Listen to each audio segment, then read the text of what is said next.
No one played with the billionaire's one-legged twins and laughed at them every day, until a poor, homeless little girl appeared and did something shocking. Before we reveal this story, drop a like and tell us where you're watching from and something that gives you hope. The morning sun cast long shadows across Riverside Elementary's playground when it happened. 6-year-old twins, Mason and Logan Crawford, sat alone on the weathered wooden bench again, watching other children run and laugh around them with the carefree abandon they'd never experience. Their matching prosthetic legs gleamed silver in the sunlight, a constant painful reminder of the devastating car accident that had claimed both their limbs and their mother's life 2 years earlier. "Look at the robot boys!" Tommy Peterson shouted from across the yard, his voice carrying the cruel glee that only children seem to master. "Beep beep does not compute." The other children giggled and snorted with laughter as they mimicked walking stiffly, their arms held out like malfunctioning machines, their faces twisted with mock confusion. Mason's small fists clenched until his knuckles turned white. "I hate this place, Logan. I hate them all. I hate everything about being here." Logan, always the gentler twin despite sharing his brother's pain, placed a protective hand on Mason's trembling shoulder. "Dad says we have to be strong, remember? He says Mom is watching us from heaven and she wants us to be brave. That we're special," Mason whispered bitterly, but his voice carried no conviction, only the hollow echo of words that had lost all meaning. "But we're not special, we're just broken." Their father, billionaire tech mogul Richard Crawford, had deliberately enrolled them in public school, despite his vast wealth and the private academies that would have welcomed the Crawford name. "Character builds in adversity," he'd said, with the confidence of a man who'd never faced playground cruelty. But Richard had no idea how deep that adversity cut into his sons' hearts each day, how it carved away pieces of their souls with surgical precision. Mrs. Henderson, their well-meaning teacher with her flowery dresses and forced cheerfulness, approached with the kind of smile adults wear when they're trying too hard. "Boys, why don't you join the others on the monkey bars? Fresh air and exercise are good for everyone." "We can't do monkey bars," Mason replied flatly, his voice carrying the exhaustion of having to explain the obvious for the 1,000th time. "We can't do anything they can do, we can't run races, we can't play tag, we can't even walk normal." That's when she appeared, a small figure crouched behind the rusted dumpsters near the school's back fence. A girl with tangled brown hair that looked like it hadn't seen a brush in weeks, and clothes too big for her tiny, malnourished frame. She was watching them intently, her dark eyes filled with something the twins had rarely seen, directed their way. Genuine interest, not mockery, not pity, just understanding. The girl stood slowly, like a wild animal testing whether it was safe to emerge, revealing a face smudged with dirt but somehow lit by an unusual inner brightness. She couldn't have been more than 7 years old, yet she carried herself with the wariness and wisdom of someone who'd seen far too much of the world's cruelty. Her shoes were held together with layers of duct tape, and her oversized jacket had seen better decades. "Those boys over there," she whispered to herself, her voice barely audible above the playground noise, studying Mason and Logan with the intensity of a scientist making a crucial discovery. "They need someone who understands what it means to be different." As the lunch bell rang its harsh metallic call and children filed inside like a herd of chattering cattle, the mysterious girl remained hidden in the shadows, her sharp mind already forming a plan that would change everything. Not just for the Crawford twins, but for herself as well. The girl's name was Sophie Martinez, though she hadn't spoken it aloud to another human being in weeks. She'd been living in the abandoned warehouse 6 blocks from the school, surviving on scraps of food from restaurant dumpsters and water from public fountains, sleeping on cardboard when she was lucky enough to find some. But Sophie carried secrets that would shock anyone who discovered them, secrets about her past, her unusual abilities, and the dangerous man she was hiding from. 3 long days later, during morning recess, when the autumn air carried the scent of dying leaves, Sophie made her move. She walked directly toward Mason and Logan's usual spot on the bench, her bare feet silent on the asphalt, ignoring the stares and harsh whispers that followed her obviously homeless appearance like a dark cloud. "You're the twins everyone talks about," she said simply, sitting down beside them without invitation or apology, her voice surprisingly steady for someone so young and clearly vulnerable. Mason looked up, startled by her directness, and immediately defensive. "Great, another person here to stare at the freaks. What's your angle? You want to throw things at us too?" "I'm not staring," Sophie replied with unusual calmness for a child, her dark eyes meeting his without flinching. "I'm observing. There's a very important difference between the two." Logan tilted his head curiously, something about her matter-of-fact tone catching his attention. "What do you mean by that?" Sophie pointed toward where Tommy Peterson was building a tower of wooden blocks during free play, his movements precise and repetitive. "See how he always builds the exact same tower, exactly 12 blocks high, always in the same pattern, always in the same spot. That's because his dad left home last month after his parents had that huge fight, and routine makes him feel safe when everything else in his world is chaos." The twins exchanged glances of amazement. How could this strange, dirty girl possibly know such intimate details about their tormentor's life? "And Sarah Williams over there," Sophie continued, nodding toward the popular girl with perfect blonde pigtails and expensive clothes. "She's mean to other kids because her mum spends every morning telling her she's getting fat and her teeth are crooked. Hurt people hurt people. It's like a disease that spreads." "How in the world do you know all this?" Mason asked, his defensive walls beginning to crack despite himself, fascination replacing suspicion. Sophie smiled, revealing a gap where her front tooth should have been, a gap that somehow made her look both younger and older at the same time. "Because I watch, I listen, and I understand what it feels like when people see you as broken, as different, as something to be afraid of or make fun of." She rolled up her tattered sleeve with deliberate slowness, revealing a series of small circular scars along her thin arm. Perfect circles that could only have been made by one thing. "Cigarette burns," she said matter-of-factly, as if discussing the weather. "My stepfather's favorite punishment when I didn't clean the house good enough or when I cried too loud." Logan gasped audibly, his hand flying to his mouth. "Someone did that to you? On purpose?" "So someone's been hurting me for a very long time," Sophie admitted, her voice never wavering despite the enormity of what she was sharing. "But I learned something important through all of it. The only real power bullies have over us is the power we choose to give them." That afternoon, when Tommy Peterson approached their bench with his usual arsenal of cruel remarks ready and his gang of followers trailing behind him like eager disciples, Sophie stood up. She was smaller than Tommy, thinner, obviously physically weaker in every measurable way. But something in her eyes, something ancient and unbreakable, made him stop mid-sentence, his prepared insults dying on his lips.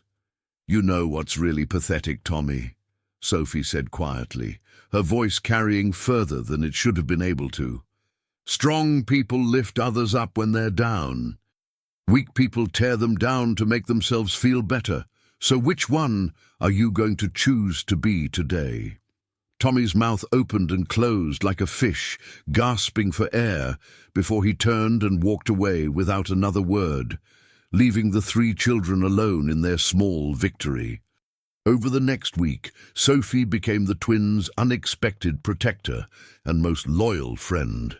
She appeared every morning like clockwork, materializing from the shadows as if by magic, though she never explained where she came from during the long, dark hours after school ended. Her knowledge of human nature seemed impossible for a 7-year-old, and her fearlessness in facing the school bullies bordered on supernatural. as if she possessed some inner strength that couldn't be broken no matter what life threw at her. "There's something really different about her," Logan told Mason one evening, as they worked on their homework in their father's sprawling mansion, surrounded by luxury that seemed meaningless in the face of their daily struggles. "It's like she can see inside people's hearts and read their secrets." Richard Crawford, reviewing quarterly financial reports at his mahogany desk while trying to be present for his sons, overheard his son's comment and looked up with interest. "Who are you talking about, boys? This sounds like quite a remarkable person." "A girl at school," Mason explained, his voice carrying a warmth that Richard hadn't heard in months. She's literally the only person who's ever stood up for us. Everyone else either ignores us or makes fun of us, but she treats us like we matter." Richard's expression softened with a mixture of gratitude and concern. As a single father since his wife's tragic death in the same accident that took his son's legs, he worried constantly about their social development and emotional well-being. "What's her name? Perhaps I could speak with her parents, invite her family over for dinner." The twins exchanged meaningful glances, the kind of silent communication that only twins truly master. "We don't think she has parents," Logan said carefully, choosing his words with unusual precision. "At least, not good ones who take care of her properly." The next day, Richard arrived at school early to observe from his car, his curiosity and parental instincts fully engaged. He watched as Sophie appeared from seemingly nowhere, greeting his boys with the kind of genuine warmth and acceptance that money couldn't buy. Her clothes were even more worn and tattered than he'd imagined, and Richard's experienced businessman instincts immediately recognized the signs of serious neglect and possibly abuse. During lunch period, he witnessed something truly remarkable. A group of 5 older boys had surrounded Mason and Logan near the playground equipment, taunting them about their prosthetics with the particular cruelty that children seem to specialize in. Sophie appeared instantly, as if summoned by some invisible signal, positioning herself between the bullies and the twins like a tiny guardian angel. "Back off," she said, her small voice carrying surprising authority and zero fear. "What are you going to do, homeless girl?" The largest boy sneered, towering over her by nearly a foot. "You going to call your mommy and daddy? Oh, wait, you don't have any." Sophie stepped closer, completely unafraid despite being outnumbered 5-1 and outweighed by probably 200 pounds combined.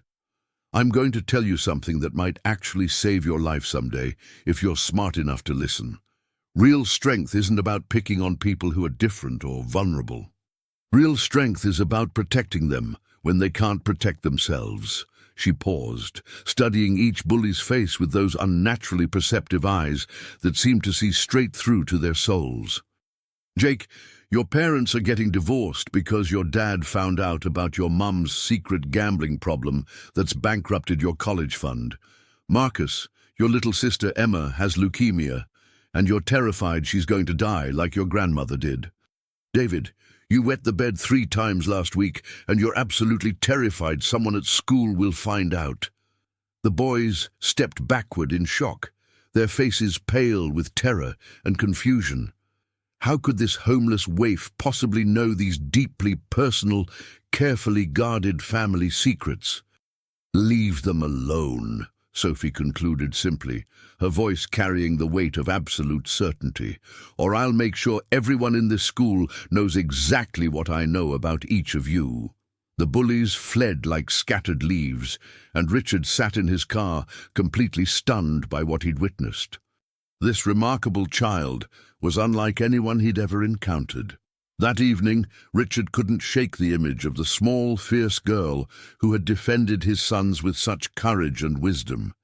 He immediately hired Janet Morrison, the best private investigator his money could buy, to learn everything possible about Sophie Martinez, and what she discovered broke his heart into 1,000 pieces. Sophie's mother, Maria Martinez, had died of aggressive breast cancer 18 months earlier after a brutal year-long battle that had drained the family's modest savings. Her stepfather, Derek Thompson, was a violent alcoholic with a criminal record spanning domestic abuse, child endangerment, and multiple DUI convictions. Sophie had been removed from the home twice by Child Protective Services, only to be returned when Derek temporarily cleaned up his act long enough to fool social workers. 3 weeks ago, Sophie had disappeared from the system entirely after Derek's latest violent episode had sent her to the emergency room with 2 broken ribs. No one knew where she was living or how a 7-year-old child was managing to survive on the streets of a major city. "She's been completely on her own for almost a month," Janet explained over the phone, her professional composure barely concealing her outrage. "The authorities are actively looking for her, but she's remarkably intelligent about staying hidden. Most kids her age wouldn't survive 3 days under these conditions." Richard made a decision that would change all their lives forever. The next morning, he waited by the school fence where he'd observed Sophie emerge from the shadows, his heart pounding with a mixture of determination and nervousness. When the small girl appeared like a ghost materializing from the morning mist, Richard approached carefully, not wanting to frighten her into running. "Sophie, my name is Richard Crawford. I'm Mason and Logan's father, and I need to talk to you." Sophie immediately tensed, every muscle in her small body coiling like a spring, ready to bolt at the first sign of danger. "If you're here to turn me in to the police or social services—" "I'm not," Richard interrupted gently, raising his hands to show he meant no harm. "I'm here to thank you for everything you've done for my boys, and to offer you something that I hope will change your life." He knelt down to her eye level, his heart breaking at the defensive wariness and premature wisdom in her young face. "I know what you've been through, sweetheart.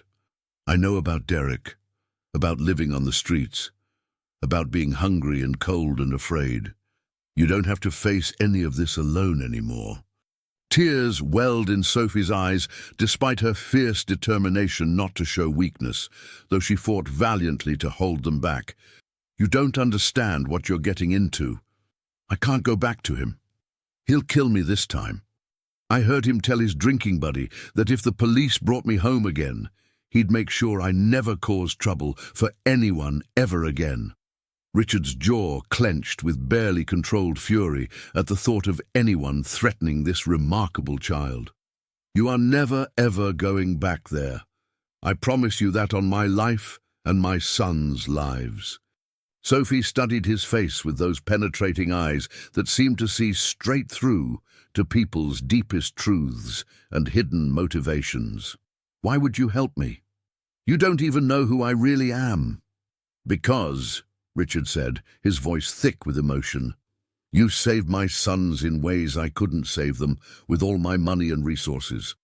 You gave them something precious that I thought they'd lost forever: hope. You made them believe they were worth defending and protecting." For the first time since her mother's death, Sophie allowed herself to hope that maybe, just maybe, she could have a real family again. "What exactly are you offering me?" Richard smiled through his own tears. "A home where you'll always be safe, a family who will love you unconditionally, and 2 little brothers who think you hung the moon and the stars." Sophie's carefully constructed emotional walls finally cracked, and tears streamed down her dirty cheeks like rivers of relief. Moving Sophie into the Crawford mansion proved far more legally complicated than Richard had anticipated. Technically, she was still a ward of the state with an active missing person case and a stepfather who retained certain parental rights. But Richard's legal team was the best money could buy, and within 72 hours of intensive work, emergency custody papers were filed and temporary guardianship was established. Sophie's first night in an actual bed was simultaneously the most wonderful and most terrifying experience she'd had in months. After endless nights sleeping on cardboard in abandoned buildings, concrete steps, and park benches, The soft mattress and clean sheets felt impossibly luxurious, like sleeping on a cloud. Yet she barely slept, startled awake by every sound, the house settling, wind in the trees, the heating system cycling on, convinced that Derek would somehow find her despite all the security measures. The twins were absolutely overjoyed to have their protector so close, their excitement palpable and infectious. They enthusiastically showed her through the mansion's 37 rooms, the heated indoor pool with its sparkling blue water, the game room filled with every electronic entertainment imaginable, and Richard's impressive library containing thousands of books. But Sophie seemed most interested in understanding the security system that would keep her safe. Motion sensors on every window and door, Richard explained patiently, noticing her intense attention to these details. 24-hour professional monitoring service, armed response team on call. No one gets inside this house without our permission, and we'll know immediately if anyone even tries. Sophie nodded seriously, her analytical mind processing every detail. What about getting out? Are there restrictions on leaving? Richard's expression grew gentle but firm, understanding her need to know she wasn't trading one prison for another. Sophie, you're not a prisoner here, sweetheart. This is your home now, but you are safe here, and Derek can never, ever hurt you again. And over the next few days, Sophie began to gradually reveal more about her extraordinary insights and almost supernatural ability to read people. She could predict their behaviors with uncanny accuracy, understand their deepest fears and motivations, and somehow knew intimate details about their lives that should have been impossible for any child to discover through normal means. "How do you do it?" Logan asked one afternoon, as they worked together on a 1,000-piece puzzle depicting a beautiful mountain landscape. "How do you know so much about everyone we meet? It's like you can read their minds." Sophie was quiet for a long moment, carefully considering how much to reveal. "When you're invisible, like I was for so long, people completely forget you're there. They say things, do things, thinking no one's watching or listening. I learned to pay attention to the words they don't say out loud, to watch what they do when they think nobody's looking. People tell you everything about themselves if you know how to listen." Mason, who had been the angrier and more resentful twin, found his deep-seated resentment toward the world beginning to soften under Sophie's profound influence. "Teach us," he said suddenly, his voice filled with determination. "Teach us how to be brave like you are, how to not let them hurt us anymore." Sophie smiled, that precious gap-toothed grin that had become a source of light in the Crawford household. "Bravery isn't about not being scared, Mason. Real bravery is about being absolutely terrified and doing the right thing anyway, even when it's hard." She stood up from the puzzle and walked to the large window overlooking the perfectly manicured front yard. "I was terrified every single day on the streets. Terrified Derek would find me and drag me back. Terrified I'd starve to death in some alley. Terrified I'd die alone and forgotten. But I was even more terrified of giving up and letting him win." Richard, listening quietly from the doorway where the children couldn't see him, felt tears fill his eyes.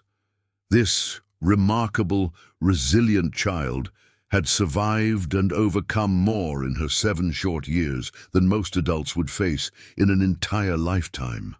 That night, for the first time since joining the Crawford family, Sophie slept peacefully through the night without waking.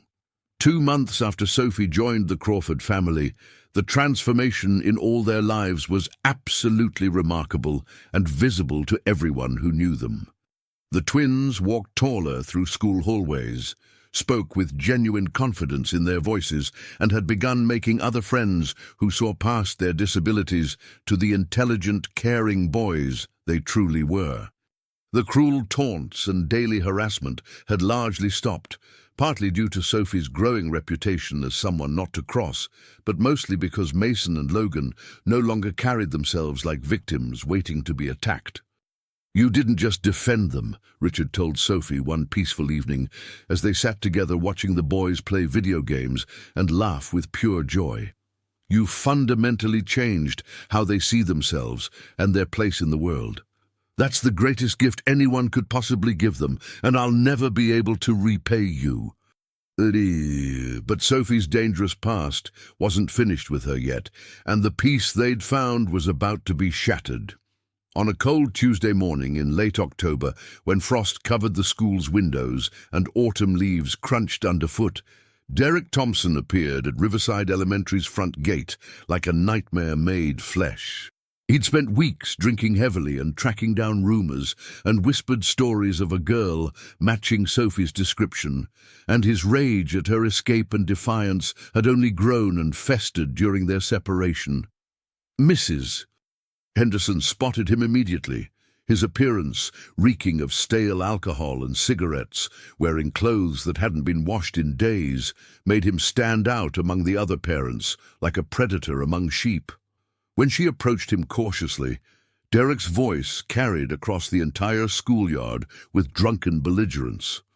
"I'm here for my daughter, Sophie Martinez," he slurred, swaying slightly on his feet. "Someone told me she's been staying with some rich family around here, but she belongs with me. I'm her legal guardian, and I want her back right now."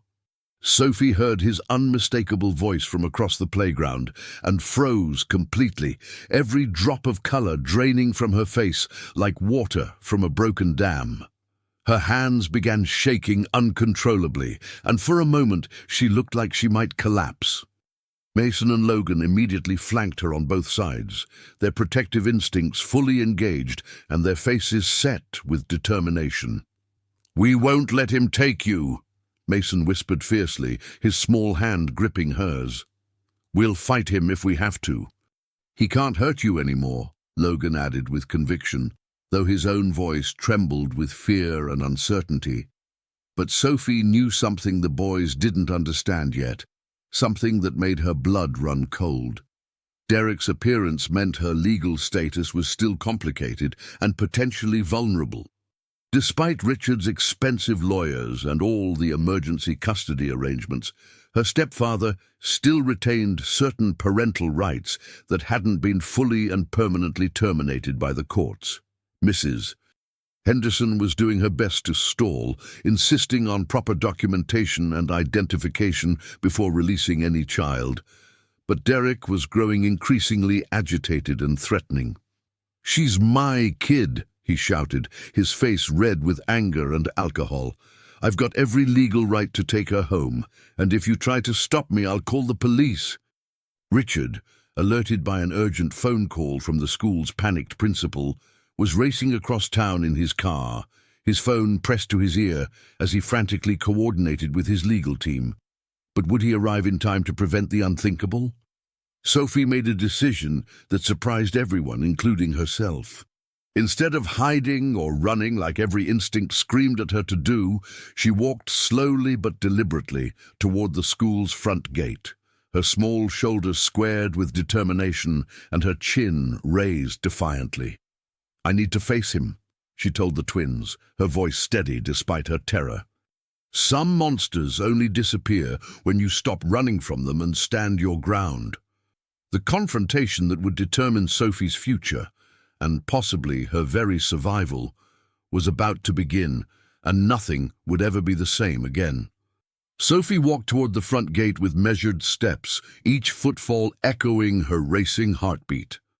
Derek's bloodshot eyes locked onto her small figure, and his face twisted into a cruel smile that had haunted her nightmares for months. "There's my little runaway," he sneered, reaching through the fence bars. "Did you really think you could hide from me forever? Some fancy rich man can't just steal what belongs to me." Mrs. Henderson positioned herself between Derek and the gate, her teacher's instincts overriding her fear. "Sir, I cannot release any child without proper documentation and school administration approval. Please wait while we verify your identity." Derek's facade of civility cracked completely. "I don't need permission to take my own kid." He roared, rattling the fence violently. "Sophie, get over here right now, or you'll get the belt and the cigarettes when we get home." Sophie stopped just out of his reach, her young voice carrying across the schoolyard with surprising strength. "No, Derek, I'm not going anywhere with you ever again." The other children had gathered at a safe distance, watching the drama unfold with wide eyes. Mason and Logan stood directly behind Sophie, their small bodies trembling, but their resolve unwavering. Derek's face turned purple with rage. "You ungrateful little brat! After everything I did for you after your mother died. You think these people actually care about you? They're just using you for sympathy points. Everything you did for me." Sophie's voice rose with years of suppressed anger. "You mean the cigarette burns, the broken ribs, locking me in the basement for days without food when you were too drunk to remember I existed?" A collective gasp went up from the watching crowd. Teachers began herding other children away, but Mason and Logan refused to move. "You're lying!" Derek screamed, but his eyes showed panic. These weren't accusations he could afford to have investigated. "Get in the car now, or I'll make your life hell." That's when Richard's Mercedes screeched into the parking lot, followed immediately by 2 police cars. Richard burst from his vehicle, his face a mask of protective fury as he strode toward the confrontation. "Step away from that fence," he commanded Derek, his voice carrying the authority of someone accustomed to being obeyed. "Sophie is under my legal protection." Derek laughed bitterly. "Your legal protection don't mean nothing. I'm her family. Blood is thicker than money, rich boy." But Richard wasn't alone. Detective Sarah Morrison, Janet's sister and a specialist in child abuse cases, emerged from the first patrol car with a thick folder in her hands. "Derek Thompson," she announced formally, "you're under arrest for child abuse, endangerment, and violation of a restraining order you apparently didn't know had been filed this morning." Derek's face went white. "What restraining order? Nobody told me about no restraining order." Detective Morrison smiled grimly. "The one filed based on medical records, witness statements, and evidence we've been gathering for weeks. Sophie Martinez is no longer your responsibility. She never will be again." As handcuffs clicked around Derek's wrists, he made one last desperate lunge toward the fence. "This isn't over. You can't keep her from me forever." But Sophie stepped forward, looking him directly in the eyes, with the same fearless gaze she'd used to face down playground bullies. "Yes, they can. And yes, it is over. You have no power over me anymore." 3 weeks later, the legal proceedings moved with unprecedented speed thanks to Richard's legal team and the overwhelming evidence Detective Morrison had compiled. Derek Thompson was sentenced to 5 years in prison, and all his parental rights were permanently terminated. Sophie was officially free, but freedom brought its own challenges. "I keep waiting for the other shoe to drop," Sophie confided to Richard one evening as they sat in his study. "Good things don't happen to kids like me. They just don't last." Richard closed his laptop and gave her his complete attention. "What if I told you that you're not a kid like that anymore? What if you're just Sophie Crawford now, with 2 brothers who adore you and a father who would move mountains to protect you?" Sophie's eyes widened. "Crawford? You mean you want to adopt me, officially?" "I've already started the paperwork," Richard smiled. "That is, if you want to be stuck with us permanently." For the second time since entering their lives, Sophie's emotional walls crumbled completely. She threw herself into Richard's arms, sobbing with relief and joy she'd never thought possible. At school, the transformation continued. Sophie's remarkable insights had made her something of a legend among both students and teachers. She'd helped 3 kids deal with bullying situations, identified 2 cases of abuse that led to children getting help, and somehow convinced the most troubled boy in their grade to stop setting fires in the bathroom. "How does she do it?" Mrs. Henderson asked the school counselor, Ms. Rodriguez, as they watched Sophie mediate a dispute between 2 4th graders. I think, Ms. Rodriguez observed, she understands pain in ways most children never have to, and she's learned to transform that understanding into healing for others. But Sophie's most remarkable transformation was in Mason and Logan. The twins had become leaders rather than victims, organizing a club for kids with disabilities and differences. They called it the Different Squad, and membership was growing weekly. "We're not broken," Mason announced during their first official meeting. "We're just built differently, and that makes us stronger in ways other people can't understand." Logan nodded enthusiastically. "Sophie taught us that what makes you different is what makes you powerful, if you choose to use it right." The boys had also begun physical therapy with renewed enthusiasm, determined to participate in the school's adaptive sports program.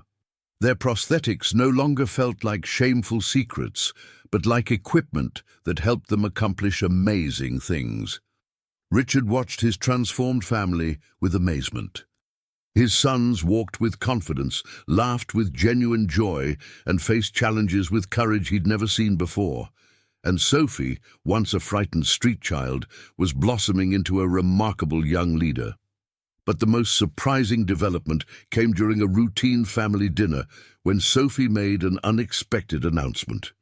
"I want to tell you all something important about myself," she said, setting down her fork with unusual ceremony. "Something I've never told anyone, not even my mother." The three Crawford men looked at her expectantly, sensing this was significant. "I can see things," Sophie continued carefully. "Not the future exactly, but patterns. I can tell what people are thinking, what they're going to do, what they need to hear. I've always been able to do it, ever since I was really little." Richard leaned forward with interest rather than skepticism. "That explains a lot about how you've been able to help so many people."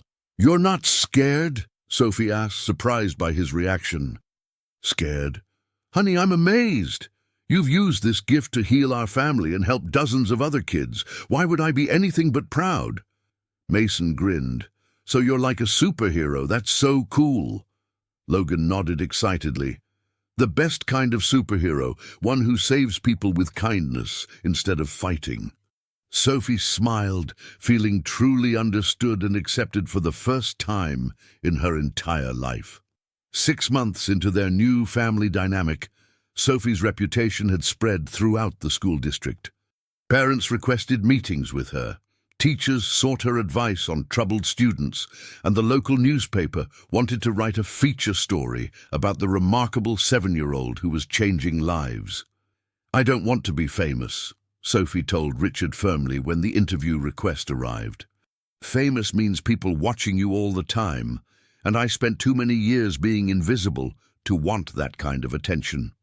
Richard respected her wishes, but he couldn't help documenting the miraculous changes happening around them. His sons were thriving academically and socially. Mason had joined the debate team despite his previous fear of public speaking, and Logan was learning to play piano with his prosthetic legs confidently positioned on the pedals. The Different Squad had grown to include 23 students from various grades, all united by their experiences of being seen as other. Under Sophie's guidance, they'd created a peer mentoring program that was being studied by child psychologists from 3 universities. But Sophie's greatest challenge came from an unexpected source: her own success. Dr. Patricia Williams, a renowned child psychologist, visited the school to observe Sophie's interactions with other students.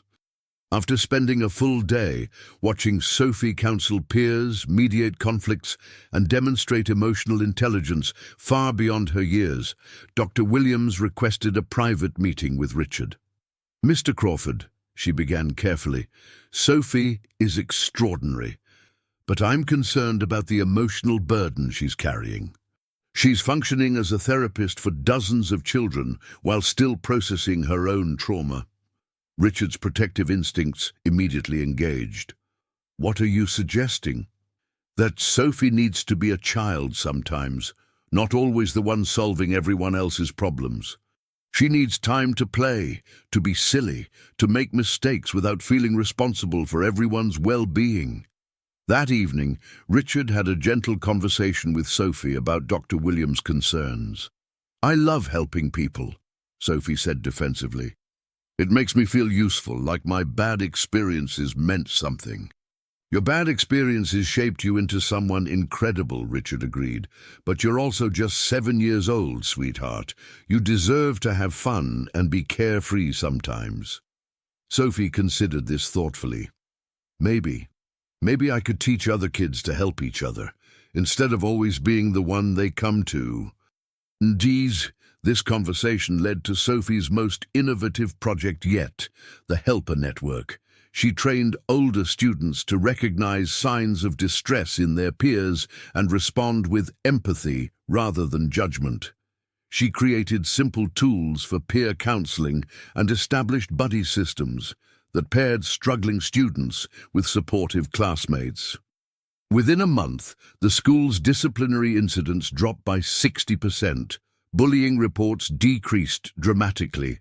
Academic performance improved across multiple grade levels. Most importantly, Sophie began to relax into childhood herself.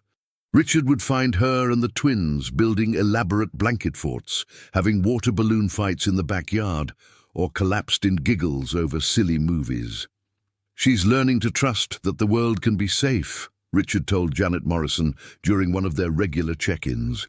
"She's starting to believe that good things can last." But Sophie was also learning something else, something that would soon test everything she'd built with the Crawford family.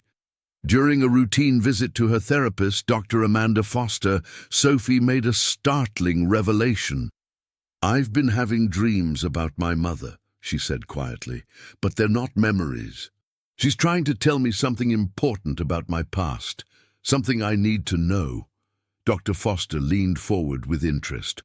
"What kind of something?" Sophie's voice dropped to a whisper. "I think my mother left me something Derek never found, something that might change everything." The revelation about Sophie's dreams led to an unexpected investigation into her mother's past. Richard, with Sophie's permission, hired a genealogy specialist to research Maria Martinez's family history. What they discovered would shake the foundation of everything they thought they knew about Sophie's background.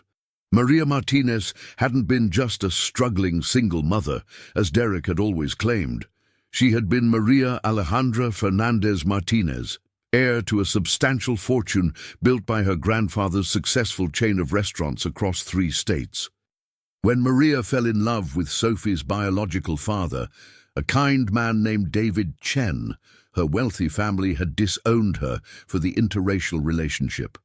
"Your mother gave up millions of dollars to follow her heart," the genealogy specialist, Robert Kim, explained to Sophie and Richard in his office. "She kept her inheritance a secret to protect you from people who might want to exploit you." Sophie listened intently, her analytical mind processing this information. "Where is my biological father? Why wasn't he there when Mom got sick?" Robert's expression grew sad.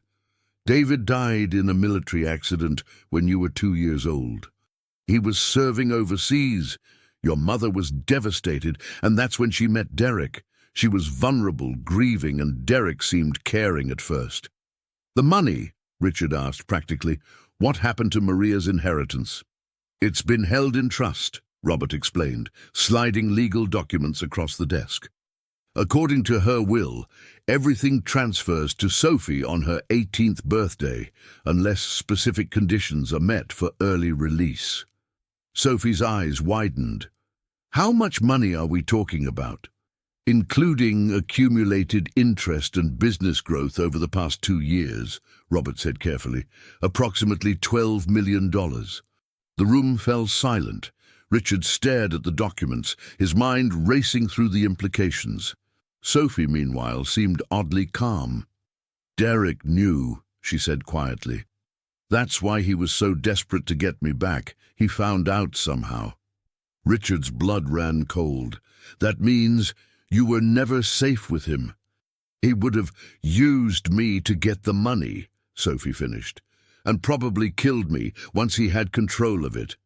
The legal team immediately filed for enhanced security measures and accelerated the adoption process. But the revelation raised new questions about Sophie's future and her relationship with the Crawford family. That evening, Sophie sat quietly in the garden behind their mansion, staring at the stars and processing everything she'd learned. Richard found her there, bundled in a warm coat against the autumn chill. "Penny, for your thoughts," he said gently, sitting beside her on the stone bench. "I keep thinking about my real father," Sophie said softly. "David Chen. I wish I could remember him."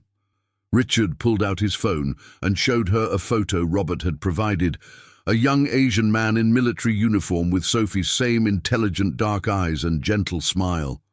"He loved you very much," Richard said, "and he would be incredibly proud of the person you've become." Sophie studied the photo for a long moment. "Do you think having money will change things? Between us, I mean?" Richard was quiet for a moment, understanding the deeper question behind her words. "Sophie, money doesn't create families. Love does. You're my daughter because I choose you every day, not because of what you inherit or don't inherit. But what if people treat me differently now? What if they only want to be friends with me because I'm rich? Then you'll learn to recognize genuine relationships from superficial ones," Richard said wisely. "Just like you already do with your gift for reading people, money is a tool, sweetheart. It can help you do good things or bad things, depending on how you choose to use it." Sophie nodded thoughtfully. "I want to use it to help other kids like me. Kids in foster care, kids being abused, kids who think nobody cares about them." Richard smiled, his heart swelling with pride. Now that sounds exactly like something Sophie Crawford would say. The news of Sophie's inheritance spread through certain legal and social circles, bringing unexpected complications. Within days, distant relatives emerged from nowhere, claiming connection to Maria's family and demanding meetings with Sophie. Social workers expressed concerns about the adoption process being influenced by financial motives.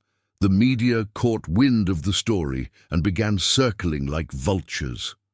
"This is exactly what I was afraid of," Sophie told Richard as they watched a news van park across the street from their house. "Everyone's going to think you adopted me for my money." Richard's legal team worked overtime to establish clear legal barriers and obtain restraining orders against harassment, but the damage to their peace of mind was already done. Sophie retreated into herself, second-guessing every relationship and interaction. The situation reached a crisis point when someone leaked Sophie's school location to a tabloid photographer. The man cornered her during recess, demanding photos and asking invasive questions about her rags to riches story. Sophie panicked for the first time since joining the Crawford family, running to the girls' bathroom and locking herself in a stall. Mason and Logan found her there 20 minutes later, crying and hyperventilating. "I can't do this," she sobbed. "Everyone's looking at me different now. Everyone wants something from me. Maybe I should just give the money away and disappear again." "No," Mason said fiercely. "You're not going anywhere. We're family." Logan nodded emphatically. "Besides, you taught us that running away doesn't solve problems. It just makes them chase you harder." Their words sparked something in Sophie, a reminder of her own strength and the lessons she'd learned about facing challenges head-on. She wiped her tears, straightened her shoulders, and walked out of the bathroom with renewed determination. That afternoon, Sophie made a decision that surprised everyone. She asked Richard to arrange a press conference, stating she had something important to say that would hopefully end the media circus once and for all. Standing behind a podium in Richard's law firm's conference room, 7-year-old Sophie faced a room full of reporters and cameras with the poise of someone much older. "My name is Sophie Crawford," she began, her voice clear and strong.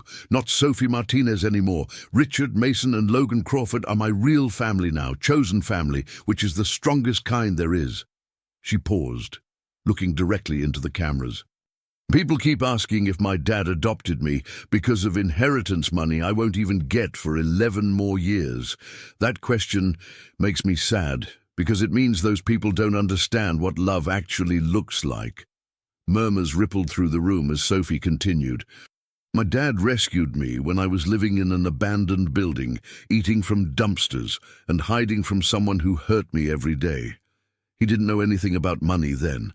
He just saw a little girl who needed help, and he gave me the most important things in the world: safety, love, and a family. She gestured toward Richard, Mason, and Logan, who were watching from the side of the room with tears in their eyes. When I turn 18 and inherit my mother's money, I'm going to use it to help other kids, like I used to be. But right now, I'm just Sophie Crawford, and I want to go to school and play with my brothers, and be a normal kid, without cameras following me around. The room was completely silent as Sophie concluded, "If you want to write stories about me, write about how families are made by choice and love, not by money or blood. Write about how my brothers taught me that being different makes you stronger. Write about how my dad showed me that there are good people in the world who help others just because it's right." She stepped back from the podium and took Richard's hand. "Now please leave us alone so we can be a family." 6 months after the press conference, life had settled into a new normal for the Crawford family. The media attention had largely died down. The legal vultures had been successfully repelled by Richard's attorneys, and Sophie's inheritance had been placed in an unbreakable trust with strict protections until her 18th birthday. More importantly, Sophie had found her balance between helping others and being a child.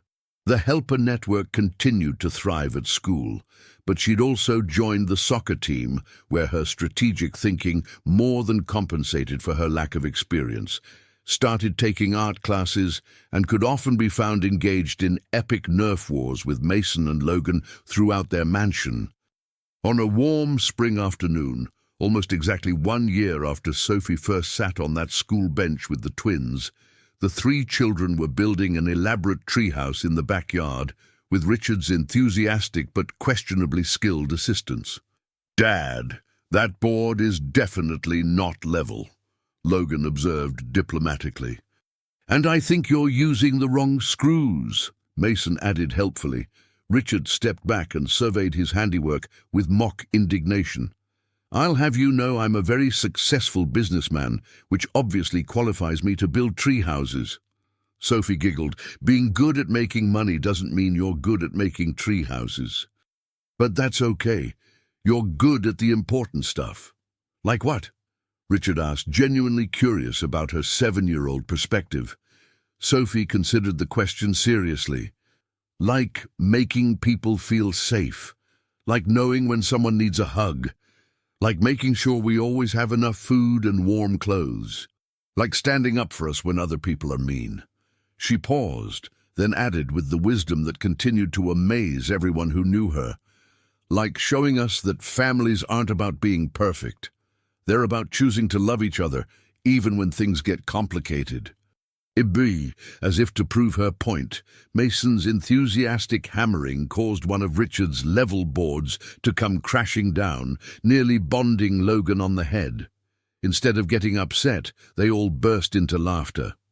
"Maybe we should hire actual carpenters," Richard suggested, surveying the structural chaos.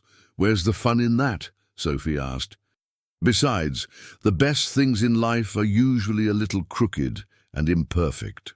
Later that evening, as the children were getting ready for bed, Sophie found Richard in his study, reviewing some business documents. "Dad," she said softly, "can I tell you something important?" Richard immediately closed his laptop and gave her his full attention. "Always, sweetheart. What's on your mind?" Sophie climbed into his lap, something she'd grown comfortable doing over the months. "I used to think that love was something you had to earn by being perfect or useful or never causing problems. Derek used to say I was too much trouble, too expensive, too difficult." Richard's arms tightened around her protectively. "But you taught me something different," Sophie continued. You taught me that love isn't something you have to earn. It's something you give and receive just because you're family. And she looked up at him with those remarkable dark eyes that had seen too much pain but had learned to see hope as well.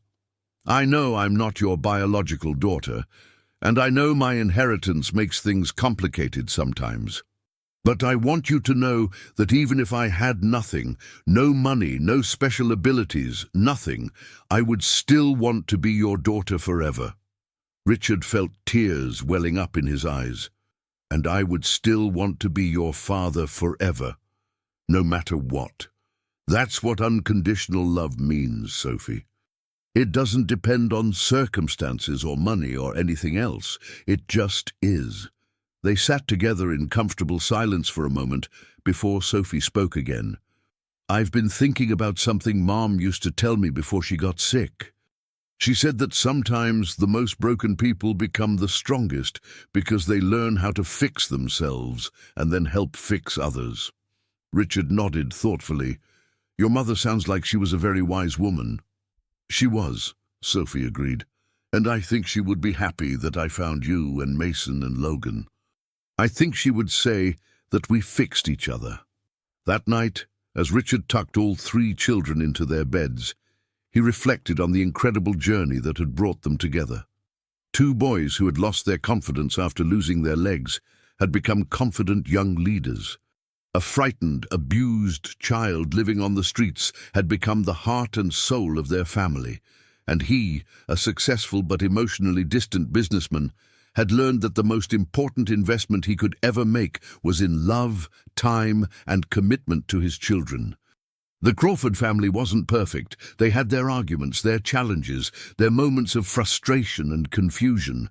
But they were real, they were chosen, and they were forever. And sometimes that's exactly what broken people need to become whole again. The radical act of being completely accepted and unconditionally loved, exactly as they are. As Sophie drifted off to sleep that night, surrounded by safety and love she'd never imagined possible, she whispered a quiet thank you to her mother's memory and to the universe that had somehow led her to exactly where she belonged. The little girl, who had once protected 2 lonely boys on a playground bench, had found her own protection in return. Not just physical safety, but the profound security that comes from being fully known, completely accepted, and unconditionally loved. Their story of unlikely friendship had become a story of chosen family, proving that the strongest bonds aren't always formed by blood or circumstances, but by the conscious decision to care for each other through whatever life brings. And they lived not happily ever after, because life is never that simple, but courageously ever after, facing each new challenge together with the unshakable knowledge that they belonged to each other forever.